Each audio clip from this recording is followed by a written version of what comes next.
চাঁপাইনবাবগঞ্জ সদর উপজেলার আতাহার এলাকায় ব্যাটারি চালিত অটোরিকশা ছিনতাই করতে চালক পলাশ হালদারকে হত্যা করে লাশ সরিষার খেতে ফেলে রাখেন হত্যাকারীরা। পরে অটোরিকশাটির ভাঙাড়ির ব্যবসায়ীর কাছ থেকে ৩৯,০০০ টাকায় বিক্রি করে দেন তারা। সোমবার সকালে চাঁপাইনবাবগঞ্জের পুলিশ সুপার মোহাম্মদ রেজাউল করিম তার কার্যালয়ে সংবাদ সম্মেলনে এসব তথ্য জানিয়েছেন। এ ঘটনায় চাঁপাইনবাবগঞ্জ সদর মডেল থানা ও গোয়েন্দা পুলিশ যৌথ অভিযানে ৪ আসামিকে গ্রেপ্তার করে। গ্রেপ্তার আসামিদের প্রাথমিক জিজ্ঞাসাবাদে এ তথ্য জানতে পেরেছে তারা। গোয়েন্দা তথ্য ও প্রযুক্তি সহায়তায় অটোরিকশা চালক পলাশ হালদার হত্যাকাণ্ডের রহস্য উদ্ঘাটন করেছে পুলিশ। মরদেহ উদ্ধারের পর ২৪ ঘন্টার কম সময়ে গ্রেপ্তার করা হয় অভিযুক্ত ৪ আসামিকে। তবে হত্যাকাণ্ডে সরাসরি জড়িত ছিল রকি ও মোহাম্মদ জনি। পরে ২ ক্রেতার কাছ থেকে ছিনতাই হওয়া অটোরিকশাটিও খণ্ডিত অবস্থায় উদ্ধার করা হয়। এতে তাদেরও গ্রেপ্তার করেছে পুলিশ। এর আগে শনিবার বেলা 10:30টার দিকে সদর উপজেলার ঝিলিম ইউনিয়নের নয়ানগর এলাকার একটি সরিষা খেতে পলাশের মরদেহ দেখতে পেয়ে পুলিশকে খবর দেয় স্থানীয়রা। পরে পুলিশ ঘটনাস্থলে গিয়ে তার মরদেহ উদ্ধার করে। পলাশের গলায় মাফলার পেঁচানো ছিল। পলাশ হালদার সদর উপজেলার সুন্দরপুর ইউনিয়নের কালীনগরের শ্রী লাফার হালদারের ছেলে।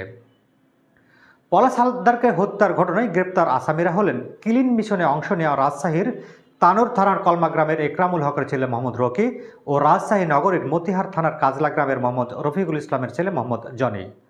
তাদের দেওয়া তথ্যের ভিত্তিতে গ্রেপ্তার হন ছিনতাই হওয়া অটোরিকশার ক্রেতা তানোর থানা তালন্দ বাজারের মৃত ফয়জুদ্দিন মণ্ডলের ছেলে মোহাম্মদ জুয়েল ও নওগাঁর মান্দা থানার চৌবাড়িয়া পশ্চিমপাড়ার আব্দুর রশিদের ছেলে সান্নর হোসেন।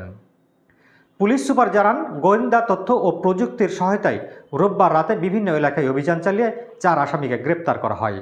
একজন আসামিকে আদালতে স্বীকারোক্তিমূলক জবানবন্দি দিয়েছেন। আজ সোমবার গ্রেপ্তারকৃতদের আদালতে উপস্থাপন করা হয়। পলাশ নামে অটোরিকশা চালক গত 12 তারিখে নিখোঁজ হয়। এই সংক্রান্ত একটি জিডি হয়।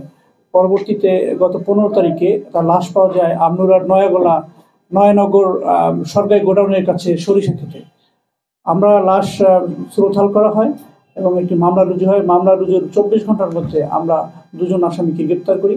তার নাম হচ্ছে জনি এবং রকি। তাদের স্বীকারোক্তি অনুযায়ী যে অটোরিকশা উদ্ধার করা হয়, অটোরিকশাটিকে বিভিন্ন অংশে বিভক্ত করে রাজশাহীর তানোর এবং নিয়ামতপুরের মানে নয়াগাঁর নিয়ামতপুর নাকল বাজারে বিক্রি করা হয়।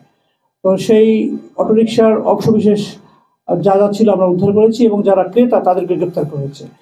আমরা মোট 4 জন গ্রেপ্তার করেছি। এই গ্রেপ্তারের মধ্য দিয়ে পুরো হত্যাকাণ্ডের রহস্য উদ্ঘাটন হয়েছে। উদ্দেশ্য ছিল অটোরিকশা চুরি। অটোরিকশা চুরি করে তারা নিজেদের মধ্যে ভাগ বটার করে এবং ওরা মোটামুটি ৩৯,০০০ টাকা বিক্রি করেছিল।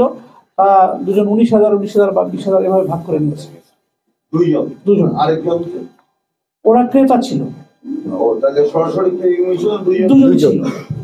দুজন এবং এরা একে অপরের পরিচিত ছিল। আর ক্রেতা মানে কিলিং মিশনে আর কেউ নাই? না, কিলিং মিশনে 2 জনই ছিল। ওরা একটু বন্ধু ওই যে বিশেষ করে জনির বন্ধু ছিল, কয়েকদিনের বন্ধুত্ব ছিল ভিকটিমের সাথে, কিছুদিন আগে পরিচয় হয়েছে। তো এই জনির সাথে একটু খাতির হয়, বন্ধুত্ব হয়। এর জেরে জনি এবং রকি এই পলাশকে টার্গেট করে। যেদিন টার্গেট করে ওই দিন তাকে বাংলা মদ খাওয়ায় এবং তাকে একটু নেশাগ্রস্ত করে, তারপর তাকে নির্জন জায়গায় নিয়ে তাকে হত্যা করে এবং অটোরিকশা নিয়ে নেয়। ওই পার্টসের যারা ক্রেতা তাদেরকে কি এই মামলায় আসামি দেখানো হবে? আসামি দেখানো হবে, কারণ চোরাই মাল ক্রয় অবশ্যই দণ্ডনীয়। সরাসরি জড়িত ছিল না এই 2 জন যে ক্রেতা যারা পার্টস কিনেছে তারা কি সরাসরি হত্যা? না, সরাসরি হত্যাকাণ্ডে জড়িত। ওদের জন্য অন্য চার্জ হবে। তার এই যারা চোরাই মাল কেনে তারা কিন্তু জানে এটা চোরাই মাল, জেনে শুনে তারা কিনে। সেজন্য আমরা তাদের কাহিনী আওতায় আনতে চাই। এটাতে যে হত্যাকাণ্ড সংঘটিত হয়েছে ওরা কি জানে যারা কিনেছে? না, তারা তো জানে না। হত্যার বিনিময়ে তাদের বিরুদ্ধে মামলা হবে চোরাই মাল রাখার জন্য, চোরাই মাল ক্রয়ের জন্য। আলাদা না, ওটার সাথে একটা সাথে ওই একসাথে হবে। একটা নিয়ে কয়েকটা ধারা থাকে তো, যার জন্য যে ধারা 2 জনের বিরুদ্ধে আদার 200 বা যার উদ্ধার হবে তার কাছে যার জন্য যে ধারা প্রযোজ্য হবে ওইভাবে চার্জশিট হয়। ঠিক আছে, ধন্যবাদ। আমি আছি, যদি আরো ক্লিয়ার লাগে আমি